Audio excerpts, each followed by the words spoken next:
Good morning and welcome to the top of the morning show with the girl TT from the D. I'm super excited about this week's topic. We are going to talk about relationships, the importance of relationships, ladies and gentlemen. We're really going to focus this week on 5 essential, now get ready now, 5 essential relationships. And you might say, what? Yes, there are 5 essentials for a healthy relationship, ladies and gentlemen. And we're going to tap into them and unpack one each day. I want to kind of give you an overview. The first one we'll talk about is communication. The second one, feeling heard. The third, disagreements. The fourth, mutual intimacy. The fifth one, trust. Now, I'm going to give you a little small overview and we'll unpack those as we move through the week. Happy Monday to everybody. Firstly, let me say that to get that out the way. I decided to rise up early this morning and I'm super tired, but I wanted to get the morning started freshly like a good cup of coffee. Although I didn't get my coffee going this morning, I wanted to make sure that I had something tantalizing to give you. Last week we had a great week. This week we're having even a better week. I also want to get some good housekeeping out there for you. If you are in the Detroit area, remember I am TT from the D. This week is the kickoff. The week that we've been alluding to, promoting our butts off. Peerless Times is coming to the Fisher Theater this Thursday, April 6th, 7th, and 8th. An amazing cast. We have an amazing ministry / Broadway show lined up. And when I tell you the cast is amazing, let me see. How can I put it? You're going to see singing and dancing and knowledge provided to you like no other. We have an amazing cast and there's so much promotion going on around it. You can still get your tickets. We are super excited. I'm super excited because I am going to be one of your stage managers, and if you know me, you know I love what I do. I love being in my element, and I'm super excited about it. So don't forget, Peerless Times coming to the Fisher Theater this Thursday, April 6th, Friday, April 7th, and Saturday, April 8th, right before Easter Sunday. Okay, now let's get back to the subject at hand. We're talking about 5 essentials for a healthy relationship: communication, feeling heard, disagreements, mutual intimacy, and trust. So we're going to bring those down this morning and we'll unpack them as we go throughout the week. You'll get a bonus on Friday. So you get 2 for 1 on Friday. Here we go. Communication. Okay. Now, I think I've talked about, or I've hinted the importance of communication. No matter what type of relationship you're in, you cannot have a successful relationship, whether it's intimately with your spouse, significant other, your family, friends, job, employer, employee, neighbor, okay? It doesn't matter. The man at the grocery store, the gas station, it doesn't matter. You have to have communication. An open line of communication is so important, okay? It's so important. And for a healthy relationship, it's imperative for both partners to communicate openly with each other about how they're feeling. And sometimes it's not going to be always peaches and cream. Shout out to 112. This can also be an important step in building empathy and compassion for one another. You have to be empathetic and passionate as well as compassion. I talked about it a little bit yesterday. I did a little car chronicle and I was talking about extending grace, mercy and grace. Like, how often do we extend it? Not just to the person you share your life with, but people. Think about it. That's really rhetorical. It's really a rhetorical question, but it's not for us to deal with or unpack today. But just think about that. If it's difficult to share our true feelings with the people that we deal with on a daily basis, imagine a difficulty that a person in a relationship has, right? And a lot of times, often more than not, we might need to work on our partner's relationship building skills with them, and even ourselves individually, but collectively, definitely. Where we can learn to implement trust within those relationships, adding on to empathy, compassion, intimacy. Sometimes I feel that people hold back their feelings because they're not sure how the other person is going to respond, or they're afraid that they won't be heard, which is another essential, right? We're afraid that we're going to be judged, so, or we predict, if I say this, I already know how she going to react. I predict, if I say this, I already know how he going to act. We already doomed from the start. Sometimes we have a whole conversation for both sides in our heads, and it's not fair. It's not fair because you really don't always know. Now, you can say, okay, in the beginning, I knew, or I know. So in the beginning, I know how my spouse is going to be because of how he's always been, how she's always been. But we change, we grow, we learn. When we love, we pay attention. Like, that didn't really work out that well for them. Or maybe I should have did things a little bit different. People tend to pay attention to that. Whether we know it or not, they do. And oftentimes, especially in new relationships, it means we're still learning how to communicate effective with one another. And isn't that what we want? We want to learn how to communicate with one another effectively. Whether that's a text message, an email, a handwritten note, a telephone call, a voicemail. Communication is important. It becomes the icebreaker. It becomes the deal breaker when you're in a relationship. Because if you can't communicate, how can you grow? Who wants to be in a relationship where there's no communication? I've seen plenty of them, and they're not successful. And some people feel like, well, we are successful in our relationship because we don't communicate. The minute we start communicating, we just don't do well. So we just communicate as least as possible. And it's kind of like, what? Really? That's not healthy. Not at all. It's not healthy at all. And if you really want a serious relationship, you must learn how to communicate. It's so important. It's so important. Communication is everything. Without it, we really don't have much. You could think about that. Think about it. If you didn't have communication in your relationship, how would you express yourself? You think about that. Think about it. How could you express yourself if you couldn't communicate? I don't know. I really don't know how one could. Like I said, we could do those little things like notes,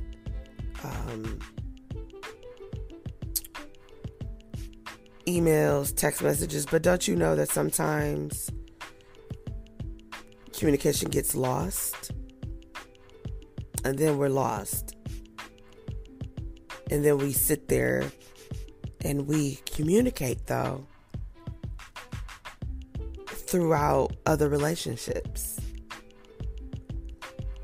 It's kind of like, what?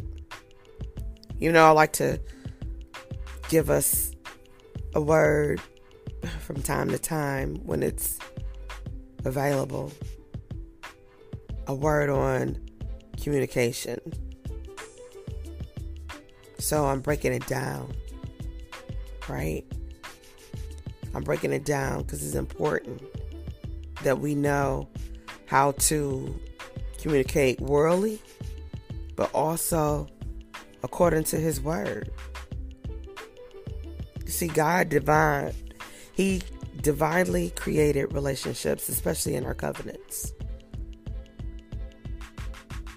And we have to learn, what does that look like even in the Bible? So, from time to time, you're going to get a good scripture Okay? Let me see. Let me find one that would be good for communication. Let's see. What does the Bible say about communication? Okay. This is a good one, I think. 1 Peter 3, 1 through 9. I think it's pretty good. So in 1 Peter 3, 1 through 9, it says, likewise, wives, be subject to your own husbands, so that even if some do not obey the word, they may be won without a word by the conduct of their wives. When they see your respectful and pure conduct, do not let your adoring be external, the braiding of hair and the putting on of gold jewelry or the clothing you wear, but let your adorning be the hidden person of the heart with the imperishable beauty of a gentle and quiet spirit, which is God's sight and is very precious. For this is how the holy woman who hoped in God used to adorn themselves, by submitting to their own husbands. Now, some people might say, girl, where's submission? What about him? Okay. I know how y'all go. I know how I go. I, for one, used to be that girl back in the day before I learned more, right? And so we could break it down and say this. In Colossians 3:19.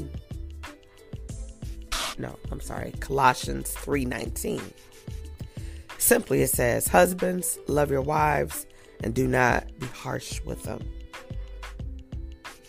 Now, ladies, y'all probably like, yeah, that's more like it, because we only talking about husbands. I'm like, they're talking about you too. But, ladies, if we gonna say, okay, about time, we gotta remember Ephesians 4:15. Rather, speaking the truth in love, we are to grow up in every way into him who is the head, into Christ. Remember, our husbands are the head of the household. They're the head. They are not the tail. Now, we ain't going back and forth about, what we supposed to be. We got to learn to follow. We do. We got to learn to follow. It's important that we let our husbands lead. Now, ladies, if you are wise, and husbands, if you're wise, you know, in a marriage, the man is supposed to be the head. He's supposed to lead. Okay? At the same time, ladies, if you got married for the right reasons, if you sought counseling, if you prayed on that thing, then you know he is worthy of leading. But if you don't know, then I don't know what to really tell you. What we want to do is learn to deepen our relationships, strengthen our relationships. Communication is imperative. It helps you know what you want, what needs to be fixed.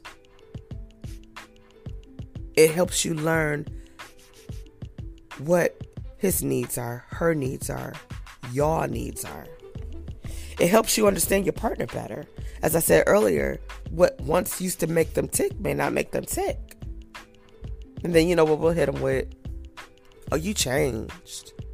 Yeah, it's called growing. Hopefully they are growing and changing and evolving. Isn't that what we want from our significant others? Our special someones?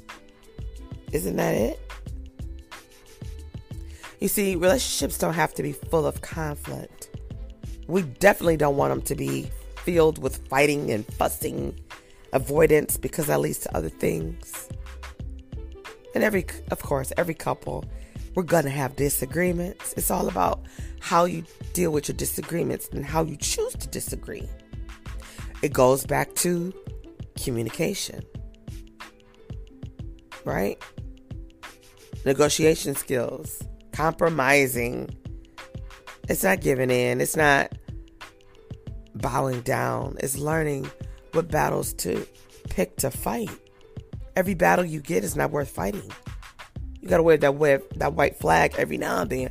But sometimes you got to stand firm and understand that Sometimes there is going to be a victorious one out of the relationship, but it's healthy, because we all think we right all the time until we humble ourselves and open ourselves up to communicate, to see what went wrong, what could have been done differently, what could have been done better, especially when you want that relationship. Now, if you don't care about the relationship, communication is the least of your thoughts.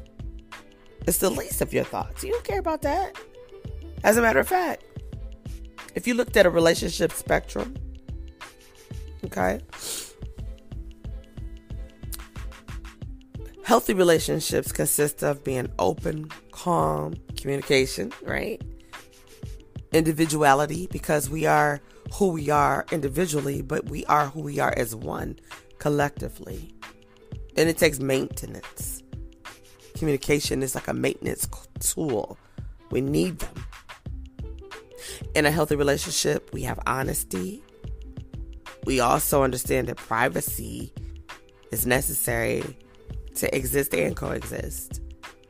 Just because you're in a relationship doesn't mean that you get to be in every piece of that person's make. And when I say every piece, that means you don't get to make the decisions for every little thing that the person you're in a relationship is. Excuse me. Ooh, Holy Father, happy Monday. It doesn't mean that you get to get in every little piece. We make private choices. Example, simple. You're at work. Oh, what am I going to have for lunch? Oh, I'm going to do this or I'm going to do that. And it's like, oh, okay, cool. But it's like, some people, now I've known some people that be so controlling. They're like, well, you can't wear this. You can't wear that. You can't go here. You can't go there. That's unhealthy. But private moments, it's going to look different for all of us. What that private moment looks like. I could sit here and give you so many examples, but it might not resonate with you. Because we've learned to be private people. So we have to learn to have private moments. Respect for each other. Respect for our values, our core values, the values that make you tick. And feeling like you are equal. Now, I'm not talking about when it comes to,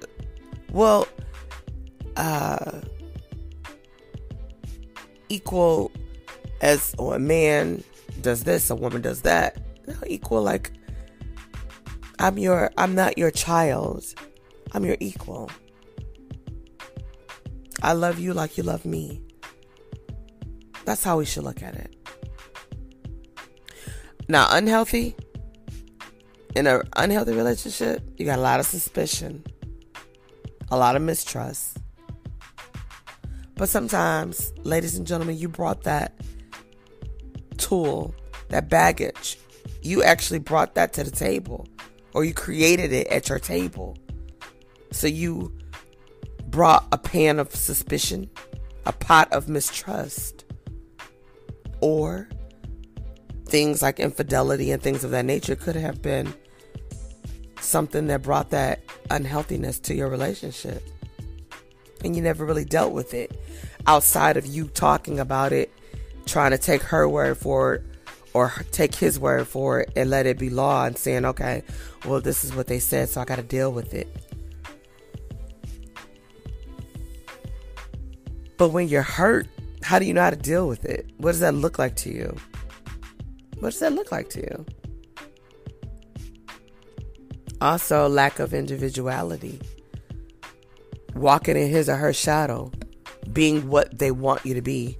Being who they want you to be. Or who they need you to be. That's not healthy either. The lack of communication. If we add it, as I said, in a healthy relationship, we won't arrive to an unhealthy relationship. When we don't communicate, it becomes unhealthy. Because all kind of things can enter your relationship. Dishonesty, lying, it goes with suspicion and mistrust. And it could be simple or huge. A lie is a lie. A sin is a sin. We know that, right? But you might think, well, I told a little lie. You told a big lie. Okay, and whose book are we kind of measuring that with? What's a little lie? What's a big lie? A lie is a lie at the end of the day. Right? And it still puts you in the dishonesty pool. Now, domineering relationships, can be very unhealthy. Controlling. I know a lot of people in those type of relationships. It works for them. I don't see how it works, but I see how it works, if that makes sense. I couldn't do it. I couldn't be in that. I wouldn't want to be a domineering person, and I wouldn't want to be in a relationship with a domineering person. But it works for some people. Again, who am I to judge? And that's private. That's individuality. If that works for you in your household, then y'all, and it ain't putting y'all into this other third spectrum, which is abusiveness, then by all means do what y'all do. But I don't always see all the other things that go along with a healthy relationship, like love, compassion, empathy, and the list of things when you're dominating the relationship. That's me, though. I'm on the outside looking into different windows when it comes to that. None of my close relationships and friends, but distant. I've seen it, and I'm like, if it works for you, as my mother used to say before she would spank me when I was younger, if you like it, I love it. I had never understood what that meant. I used to be like, what? But yeah, if you like it, I love it. As long as it's not abusive. But it is, isn't it? Or is it? That's for you to think about. Chew on that for a moment. And then the inconsiderate behavior. Okay? You're waiting on someone. You told somebody, well, you know what? We're going to do X, Y, and Z. So, yeah, as soon as you get home, or as soon as I get home, we're going to do X, Y, and Z. So they're waiting. They're anticipating. And then not only do you come in late, you ain't even going to do what you thought or you said. So now we got an issue. Right?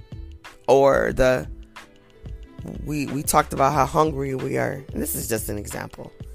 You walk in the door with McDonald's. We've been home all day together, though. I'm running a couple of errands. Okay. Let's just say that. You out, you like, shoot, I'm about to grab me something to eat. I'm going to give me some McDonald's, something quick, something fast. It's carry out fast food, right? You could pick up the phone and call her or him and say, hey, would you like some McDonald's? I'm at McDonald's. Now, you could say, well, they don't like McDonald's, so that's why I didn't bring them anything. Okay, but if you know you both are hungry the last time you checked, like Nipsey Hussle says, last time that I checked, you know that you're both hungry. Would it hurt you to say, hey, babe, or dear, I'm getting ready to stop at McDonald's because I see it right here. Did you eat anything yet? No. Or yeah, I did. Or no, could you mind stopping and grabbing me something? Which McDonald's you at? It could very well be a Wendy's right up the block. Do you mind running up to Wendy's? Some people might say, I ain't about to go to two places. I'm not about to be doing all that. Listen, it's a give and take in a relationship. If you like McDonald's and they don't, and they like, I could do Wendy's. Now, the only give and take, if you like Wendy's too, you can say, you know what, if you don't feel like doing it, stopping at two places, lines could be long as I'll get outdoors, then sacrifice the McDonald's run and just go to Wendy's. But if you got on that phone and they said, oh yeah, I made me a little something. Yeah, no, go on and grab your McDonald's. Or they'll say, oh, well, you know what, grab your McDonald's, I'm about to run up here to Taco Bell right quick. They may say, babe, no, I don't want you. No, it's okay. I was getting ready to run out real quick anyway, and I'll meet you back at the house. That's being considerate. Now, if we got to get over to this third one, this abusive one, it's terrible. We're talking about controlling by the partner. It kind of goes into unhealthiness because dominating and domineering leads into controlling. I don't care what you do, how you say it. 1 + 1 is 2. 2 + 2 is 4. That is the way it works. Threatening, being harmful to your significant other is unhealthy. It's abusive. when they feel unsafe in your presence, that's abusive. When you realize the person you're with works hard at isolating you from your significant other, your special someone, family and friends, it's abusive. Denial or minimizing how a person feels, it's abusive. Blaming and accusations, shifting the blame, I should say. Faulty accusations just to get a rile or be able to justify your ignorance. Abusive. It's crazy. At the center of it all, respect is needed. There's so many tools to healthy relationships, ladies and gentlemen. There really are. And as I said, we're going to unpack these 5 this week. You're going to get a bonus 2 for 1 on Friday, but we're going to talk about it. And then for Tap In Tuesday tomorrow, we're really going to talk about them. I might bring a guest, so we'll talk about it, if you don't mind. So we unpacked communication today. Tomorrow we'll talk about feelings being heard, On Wednesday we'll talk about disagreements. On Thursday we'll talk about mutual intimacy. On Friday we'll talk about trust. And then I got a bonus for you. I think you'll like it. Well, that's your girl TT from the D. Thank you for waking up with your girl this morning. Catching us right here at 6 a.m. Monday through Friday to 7 a.m. That's my space. I hope you'll join us. Until tomorrow for Tuesday and Tap In Tuesday, stay safe, be awesome, and remember, we love around this place. I'll see you soon.